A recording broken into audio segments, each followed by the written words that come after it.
그의 영광을 나타내심에 제자들이 그를 믿으니라. 아멘. 서로 인사하시겠습니다. 오늘 또 복된 날입니다. 오늘 또 복된 날입니다. 아멘. 매우 오래전에 시리아에 나아만이라는 장군이 있었는데요, 전쟁 영웅입니다.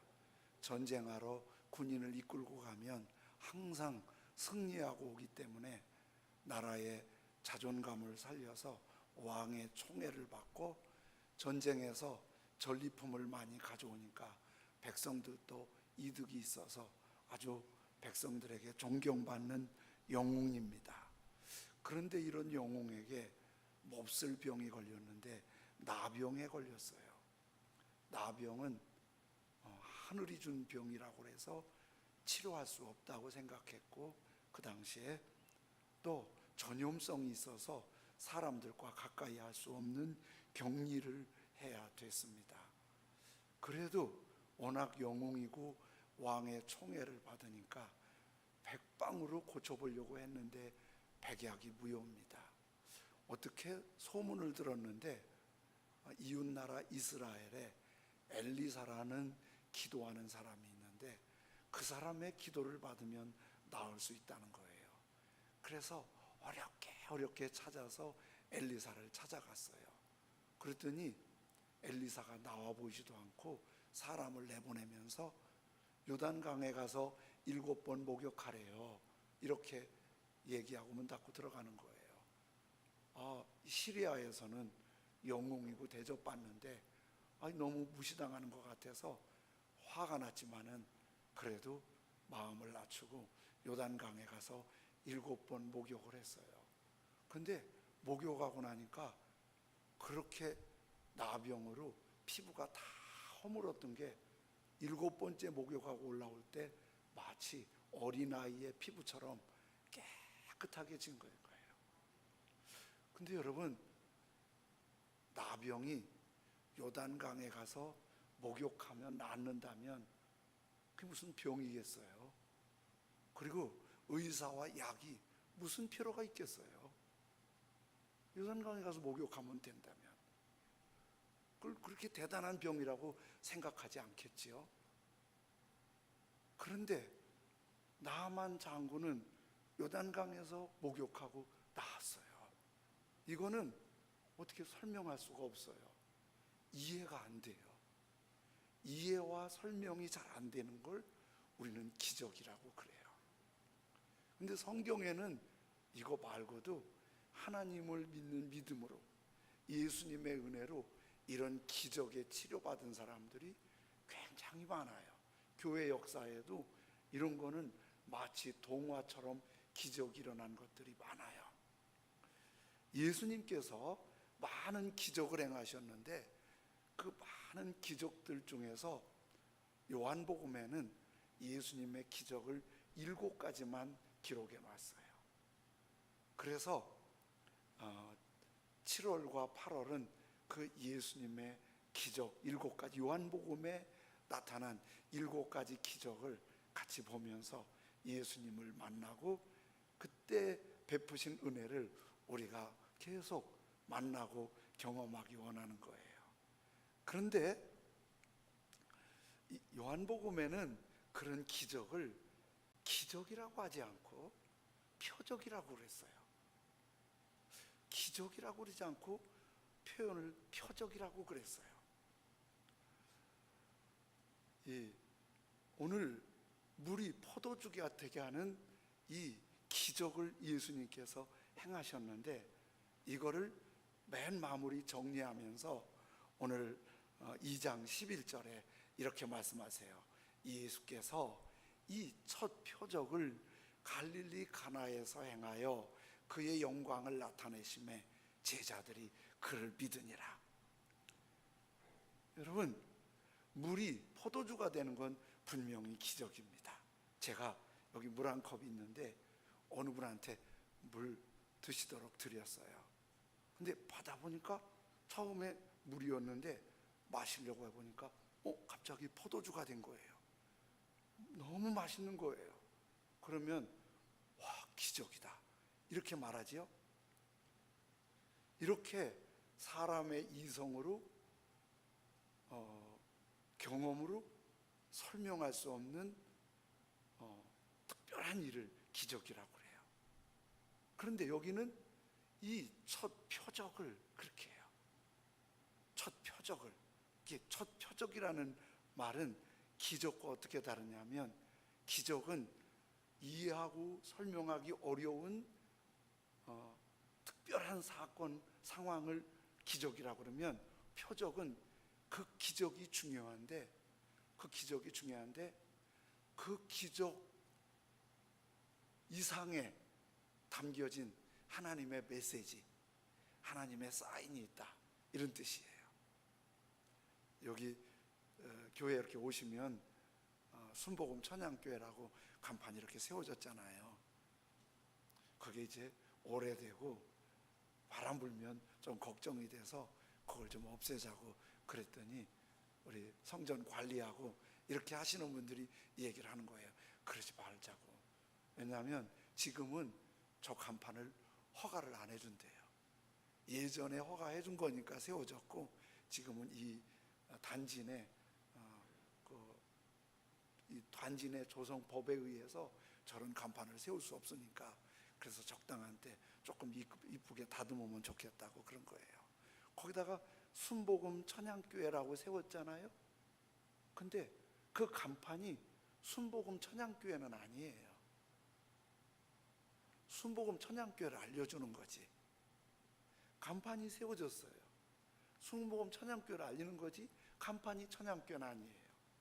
주님께서 기적을 행하셨는데 그 기적 너머에 주님이 주시고자 하는 메시지, 사인이 있다는 거예요. 그 기적만 중요하게 생각하고 주님이 나타내시고자 하는 사인, 표적을 이해하지 못하면 주님의 마음을 이해하지 못하는 거예요. 요한복음에는 이런 표적이 7개를 말씀하시면서 이 표적을 행하시는, 예수님이 표적을 행하시는 사인의 근본 목적이 무엇인지를 요한복음 20장 30절 31절에서 말씀해 주세요. 예수께서, 요한복음 끝부분이죠, 제자들 앞에서 이 책에 기록되지 아니한 다른 표적도 7개가 있다고 그랬죠. 마가복음에는 예수님의 기적이 19개예요. 16장밖에 안 되는데 요한복음엔 7개예요. 이 표적을, 다른 표적도 많이 행하셨으나 마태, 마가, 누가복음 말고, 요한복음 말고 그 외에도 예수님이 표적을 행한 게 많으나 요한이 주님께 계시를 받아서 오직 이것을 기록하면, 요한복음에 나타난 표적을 기록하면 2가지 목적이 있어요. 하나는 예수께서 하나님의 아들 그리스도이심을 믿게 하려고. 그러니까 물이 포도주가 돼서 포도주 마시고 목 축이고 기분 좋으라고 한 게 아니라, 물이 포도주는 되는 그 기적을 통해서 예수님이 우리 구세주야, 우리 인생의 문제를 해결해 주시는 분이야, 이거를 알라는 거예요. 또 하나 이런 거예요. 너희로 믿고, 그거 알지만 말고 그 예수님을 그리스도 구주로 믿고 그 이름을 힘입어 생명을 얻고 풍성히 얻게 하려는 이런 사인을 주신 거예요. 이런 사인으로 기적을 주신 거예요. 그러니까 기적만 보고 와 대단하다 이러면 주님의 마음을 이해 못한 거예요. 주님의 마음을 이해하는 거는 어떤 거냐면, 그 놀라운 병을 고치고 표적을 행하고 기적을 행할 때 예수님이 우리 구세주 그리스도십니다, 믿습니다, 감사합니다, 이게 이제 주님이 행하시는 기적을 보고 주님의 사인을 받는 거예요. 이 물이 포도주가 되는 이 기적을 갈릴리 넓은 호수 가까이에 한 마을에서 행했는데, 가나라는 마을이에요. 여러 가지 전승 기록에 보면 그 당시 가나라는 마을에 한 200호 정도 사는 한적한 시골 마을이었다고 그래요. 그 마을에 혼인잔치가 있었어요. 그 혼인잔치에 예수님과 제자들도 초대를 받았어요. 요즘에는 결혼할 때 신랑과 신부 마음에 맞는 게 우선이에요. 부모님이 소개해주고 누가 소개해주고 그거는 그냥 한 수단이지, 둘이 안 맞으면 요즘 안 되더라고요. 그런데 이 예수님 당시에 가나 마을에서 결혼은 둘이 정하는 게 아니라 어렸을 때 부모님이 정해요. 부모님이 사돈을 맺어요. 우리 둘이 결혼시키자고. 그런데 그것이 그렇게 됐다고 성사되진 않아요. 안 되는 경우도 있어요. 근데 되게 그게 돼가는데, 그런 경우가 많은데, 장성해서 결혼할 나이가 되면 신랑이 신부 집에 인사를 하러 가요. 그때 이제 빈손으로 가지 않고 이렇게 예쁜 딸을 잘 길러주셔서 고맙습니다, 많은 돈을 가져가든지 금은 보화를 가져가든지, 그 당시 재산이 양이니까 양을 몇십 마리 가져가든지, 그래서 선물을 드리고 신부 부모님의 승낙을 받아요. 그렇게 해서 신부 부모님이 승낙해주고 선물이 전달되면 그게 본격적인 약혼이 되고, 그리고 이제 법적으로 그 다음부터는 부부라고 주변에서 인정할 만큼 되는 거예요. 그리고 결혼식은 준비하는 기간이 있는데 한 1년 정도를 그 당시 관습으로 봐요. 1년 후에 결혼 날짜를 잡는 것은 신랑의 아버지입니다. 신랑의 아버지가 아들 결혼하면 살 집을 준비하고, 또 아들 엄마와 함께 결혼식을 어떻게 할 건지 준비가 다 되면 이제 신부 측에 결혼 날짜를 알려요. 그러면 신부가 준비하고 있죠. 그러면 신랑이 이제 잘 단장하고 신부집에 신부를 데리러 갑니다. 그러면 신부집에서 신랑을 위해서, 떠날 딸을 위해서 잔치를 조촐하게 하고 신부를 보내요. 그러면 이제 신랑 집에 가서 결혼식을 올리고, 결혼식이 올려지면 그 다음부터 혼인 잔치가 열리는데 7일 동안 열려요.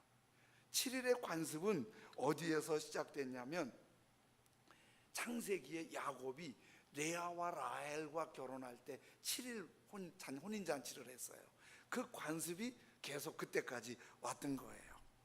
근데 이 결혼을 준비할 때, 잔치 준비할 때 음식 중에 제일 중요한 게 포도주예요. 제일 중요한 게 포도주예요. 그래서 포도주가 있어야 잔치가 살아있고, 포도주가 없으면 잔치가 안 되는 거예요. 어느 정도냐면 7일 동안 잔치하잖아요. 잔치하다가 포도주가 갑자기 떨어졌어요. 3일 만에. 그러면 잔치 파장이에요. 그냥 끝내요. 7일 동안 못하고. 포도주가 메인이에요. 그래서 하다가 잔치 포도주가 떨어지면 혼주 측은 동동 굴리면서 양해를 구해야 되고, 사람들은 비난하고 속상하다고 그러면서 떠나는 거예요. 그러면 잔치 일찍 끝나서 좋겠네. 그게 그 문제가 아니에요. 만일 잔치하다가 한 4일 만에 잔치가 끝났다, 3일 동안 잔치 못했다, 그러면 그 신혼부부, 신랑 가정은 아주 그 지역에서 비난의 대상이에요. 거기서 살기 어려울 만큼 그렇게 비난받고 아주 불편한 상황이 되는 거예요.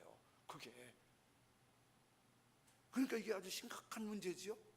근데 예수님 초대한 이 혼인잔치집에 며칠째 포도주가 떨어졌는지 모르지만 포도주가 떨어졌어요. 아직 알려지지 않았어요, 손님들한테. 그리고 혼인잔치 파장을 선언하지도 않았어요. 이걸 누가 알았냐면 예수님의 어머니 마리아가 알았어요. 전승에는 마리아와 혼인집 사이에 친척 관계였다고 생각을 해요. 마리아가 예수님께 이 얘기를 해요. 이 집에 포도주가 떨어졌대요. 이게 굉장히 난감하고, 이게 해결책이 안 설 때까지는 말을 하면 안 되는 거니까 조용히 이 집에 포도주가 떨어졌대요. 예수님도 마리아도 다 알아요. 포도주가 떨어지면 이게 분위기가 어떻게 되는지. 근데 예수님께서 마리아한테 이렇게 어머니한테 말하는 거예요. 나와 무슨 상관이 있습니까? 아직 내 때가 이르지 않았는데요. 어머니한테 좀 무례하잖아요, 말을 그렇게 하는 게. 그런데 무례한 말은 아닌 게, 그 말을 들은 마리아의 반응이 달랐어요. 말을 왜 그렇게 하세요? 이렇게 하지 않아요. 예수님 말을 들으면서 마리아가 생각을 알아들었어요. 그리고 일하는 일꾼들을 불러갖고 이렇게 얘기했어요. 예수님이 무슨 말을 하든지 그냥 그대로 들으라고, 말 잘 따르라고 그러는 거예요. 이게 무례하지 않은 뭔가 예수님의 분위기를 안 거지요, 마리아는. 그런데 정말 예수님께서 마리아가 알아차린 것처럼 예수님 말씀이 말도 안 되는 말씀을 하시는 거예요. 항아리 6개 있는데 물을 가득 채우라는 거예요. 지금 항아리가 무슨 소용이 있어요? 물이 포도주가 좀 부족한 거지. 마리아 말을 들었기 때문에 물을 채웠어요. 그 물을 갖다 주래요. 아니 그러면 포도주 달라니까 물 갖고 가면 더 욕먹을, 사람이 놀리냐고 더 욕할 일이잖아요. 그런데 아무 말도 않고 그거를 정말 떠서 갖다 줬어요. 그런데 물을 갖다 줬는데 손님들한테 주는 그 순간에 그 물이 포도주가 된 거예요. 손님들은 모르지요, 그런 분위기를. 그런 분위기를 모르는데 그 포도주를 먹고 나서 손님들의 평이 이래요. 그거 참, 집집마다 처음에 좋은 포도주 내다가 막판에는 그냥 적당히 넘어가던데, 여기 더 좋은 포도주가 나오네. 어떻게 이렇게 좋은 포도주가 나온 거야? 그래서 잔치가 막판이 더 아주 행복하고 기쁘고 신랑 신부 혼주 측이 대접받는 혼인잔치가 된 거예요. 그런데 표적의 목적이 뭐라고 그랬죠? 표적의 목적은 예수님이 구세해 주시고 그를 믿으면 영생을 얻게 하는 게 표적의 목적이라고 그랬죠. 그렇다면 그 표적에 이런 표적이 나올 일이 아니고 죽은 자를 살리든지 병든 자를 고치든지 인생의 아픔을 좀 해결해 주시면 좋을 텐데, 이거 예수님이 술판을 만들어 주셨네.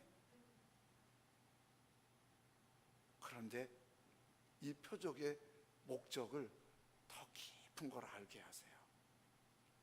포도주가 이스라엘 문화에서 그리고 구약 성경에서 굉장히 중요한 메시지가 있어요. 시편 104편 15절에 사람의 마음을 기쁘게 하는 뭐라고요? 포도주. 사람의 얼굴을 윤택하게 하는 기름, 사람의 마음을 힘있게 하는 양식. 양식이 든든하면 마음이 힘있잖아요. 얼굴에 뭐를 바르면 윤택해지잖아요.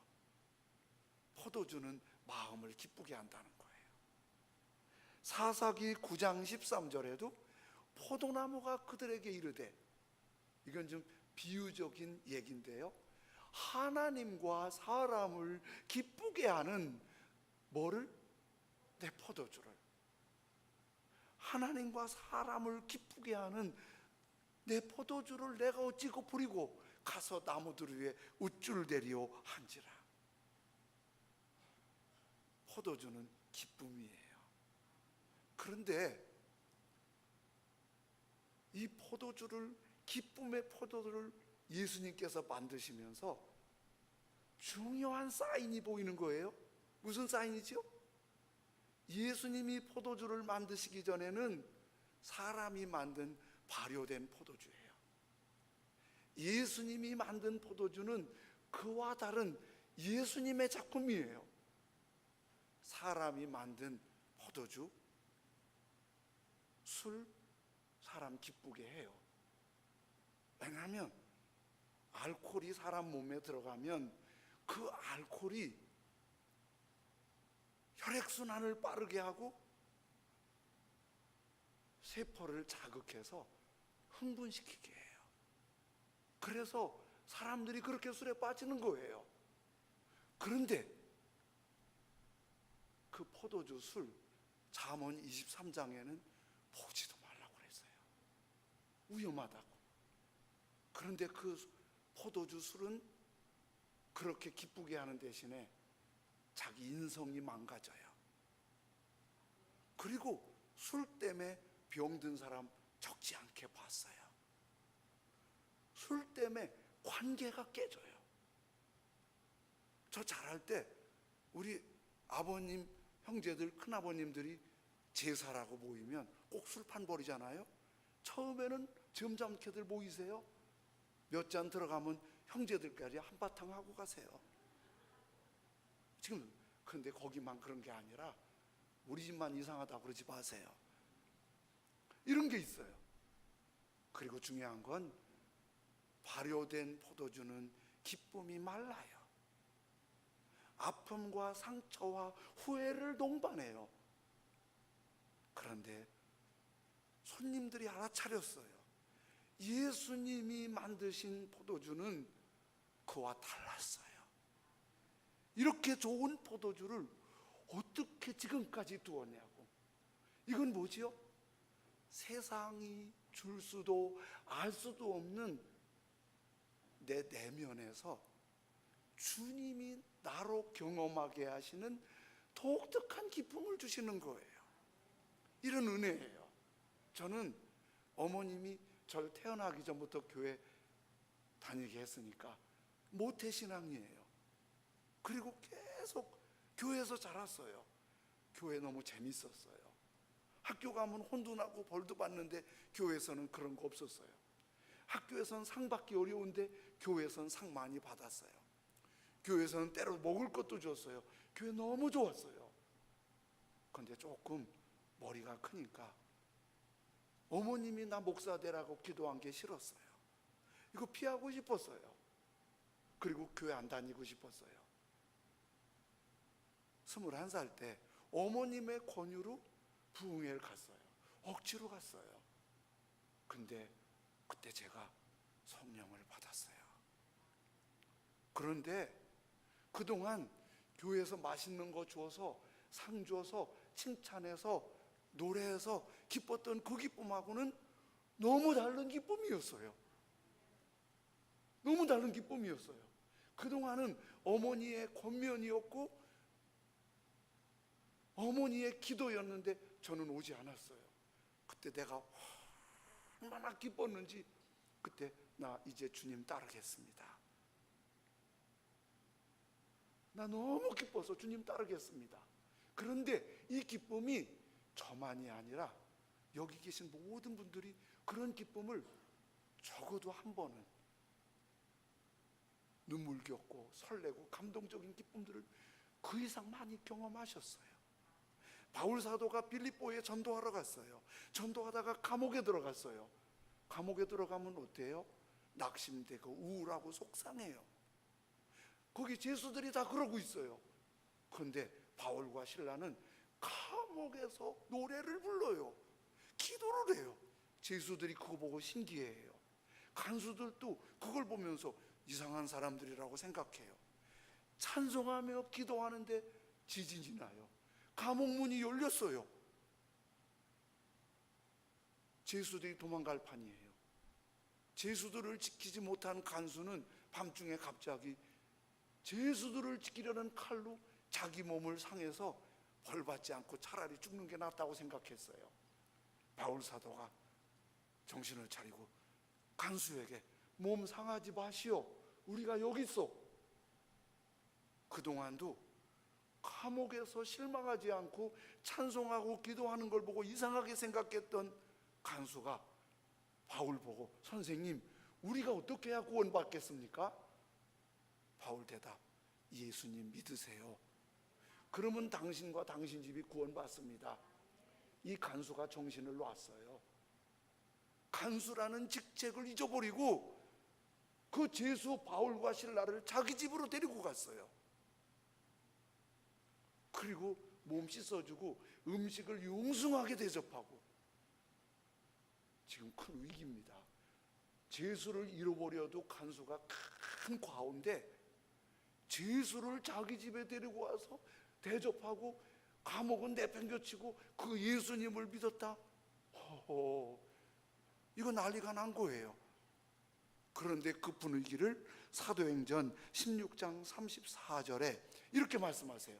그들을 데리고 자기 집에 올라가서 음식을 차려주고 그와 온 집안이 하나님을 믿음으로 어땠다고요? 여러분, 어떻게 이럴 수가 있어요? 지금 불안하고 두렵고 떨고 숨어야 할 판인데 크게 기뻐하니라. 뭐 때문에? 하나님을 믿어서. 하나님을 믿어서. 이 기쁨은 환경이 주는 기쁨 아니고 인기 때문에 얻는 기쁨이 아니고 좋은 일이 있어서 기쁨이 아니고 불안하고 힘겹고 곤고한 환경에서도 기뻐할 수 있는, 마치 이 속에 세상에 여러 가지 고통이 밀려와도 주님이 내 마음에 호수를 넣어서 기쁨을 막 공급해주는 이 기쁨, 이 기쁨이 우리에게 막 공급되길 원합니다. 그런데요, 보통 예수님 믿고 이런 기쁨들 거의들 경험하셨잖아요. 또 그런 기쁨들이 있잖아요. 그런데 문제는 기쁨이 계속 유지할 수 없다는 거예요. 기쁨은 감정이에요. 내 의지는 나 기뻐할래 그럴 수 있어요. 그러나 감정은 흔들려요. 기쁘다, 슬프다, 좋다, 나쁘다, 근심하다, 편안하다. 이거는 계속 마치 바다의 물이 흔들리듯이 우리 감정은 흔들리게 돼 있어요.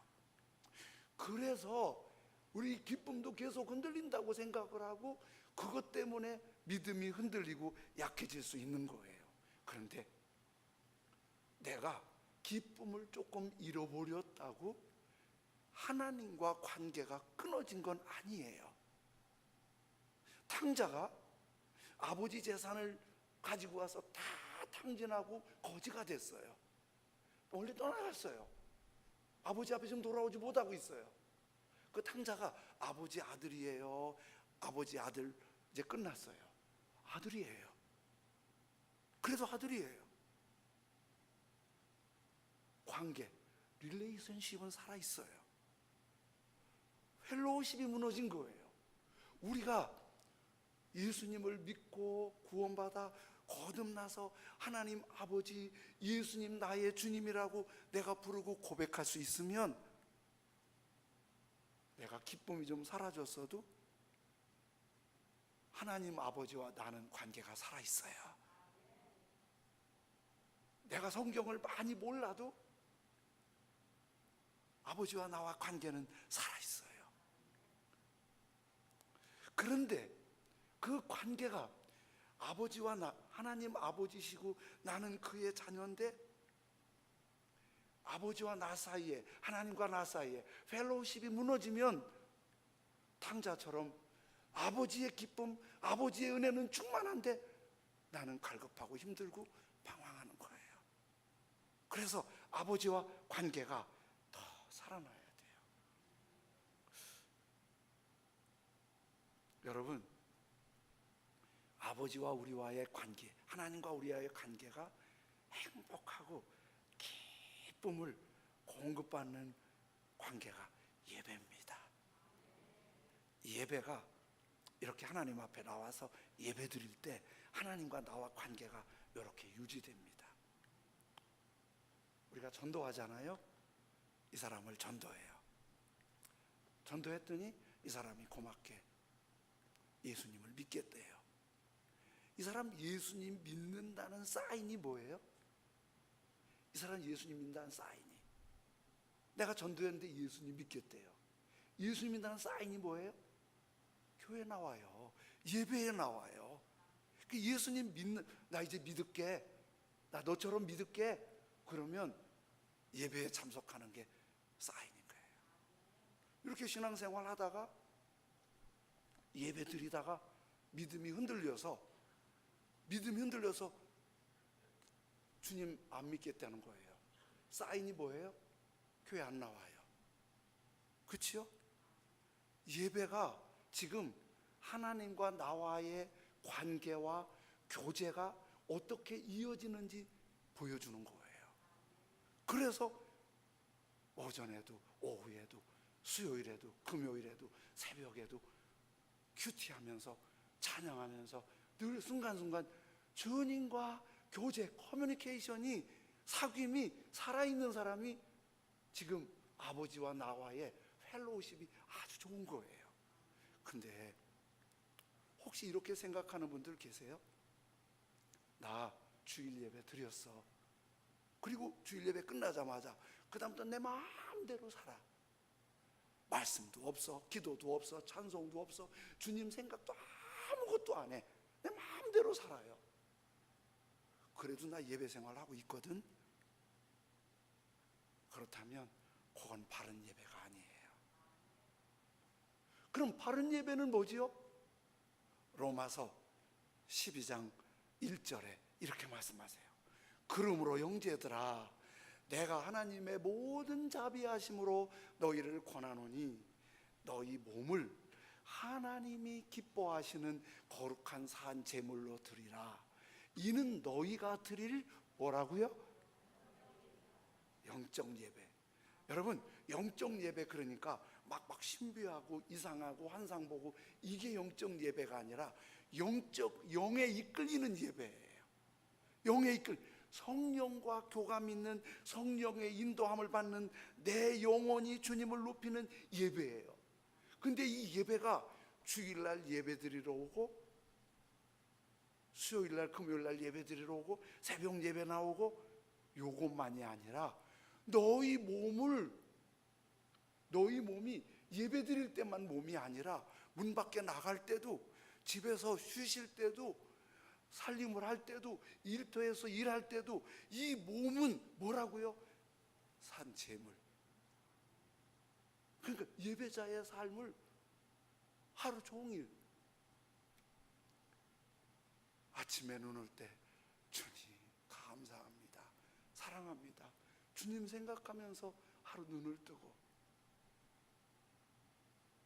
낮에 일하면서 찬송이 나오고, 걸으면서 주님을 바라보고, 일터에서 주님 때문에 행복하고 웅크려지고, 저녁에 잠들면서 주님 함께 하셔서 감사합니다, 나의 예수님 사랑합니다 고백하면서. 이게 뭐라고요? 영적 예배. 우리 삶이 하나님과 관계 속에서 그렇게 예배로 하는 거예요.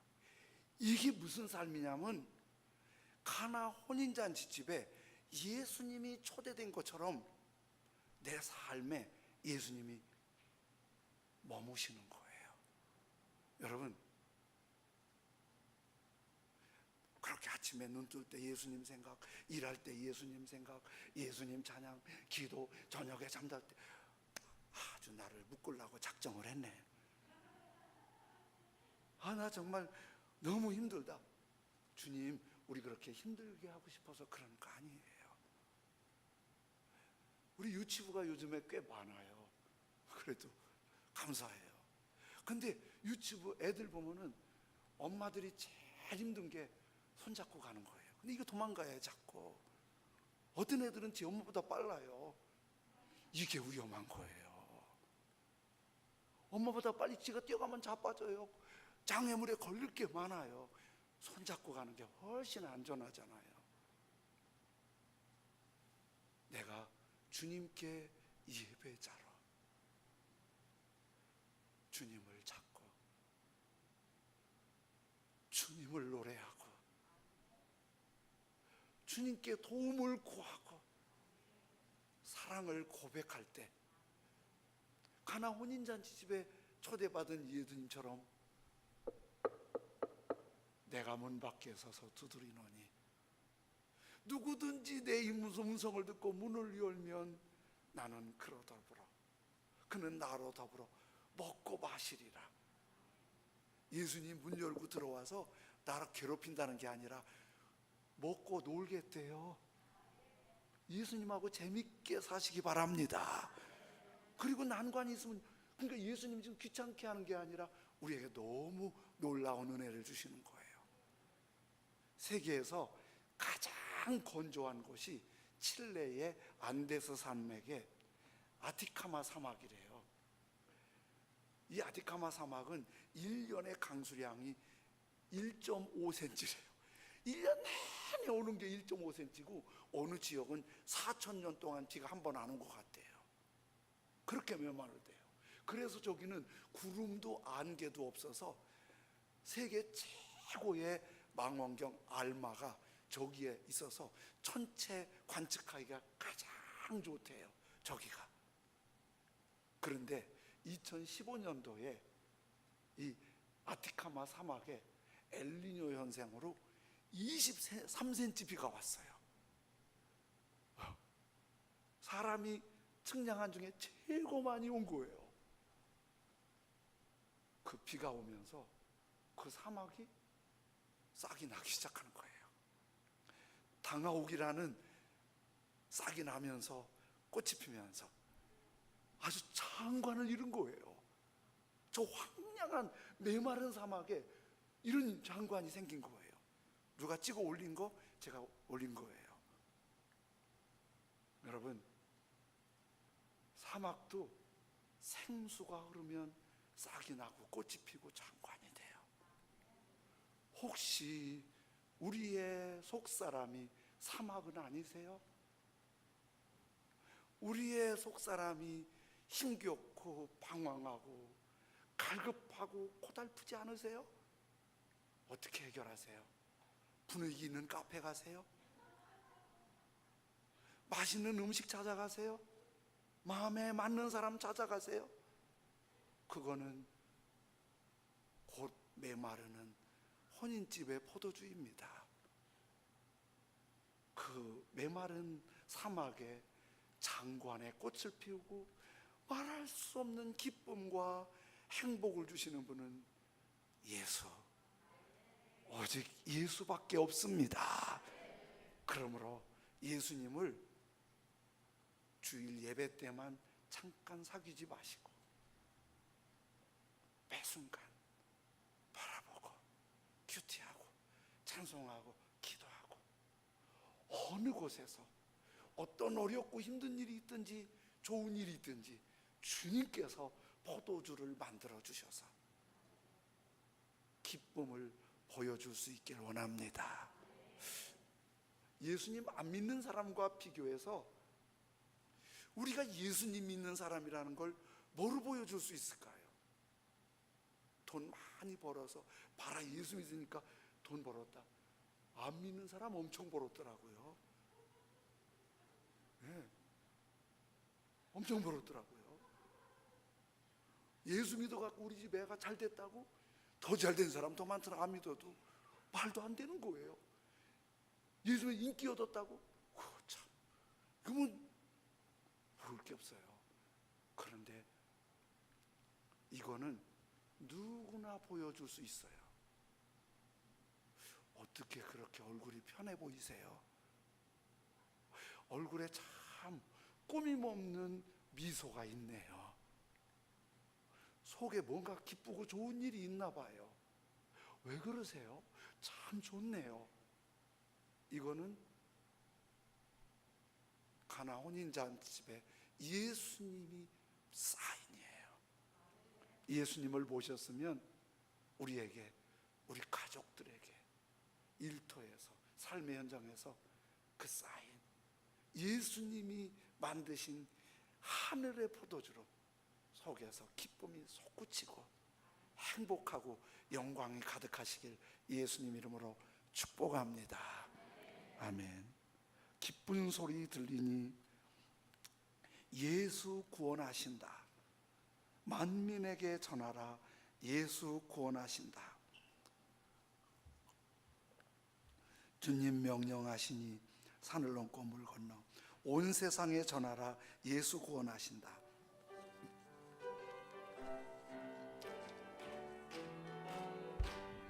기쁜 소리 들리니 예수 구원하신다. 만민에게 전하라. 예수 구원하신다. 주님 명령하시니 산을 넘고 물 건너 온 세상에 전하라. 예수 구원하신다. 바다들아 외쳐라. 예수 구원하신다. 모든 죄인 들으라.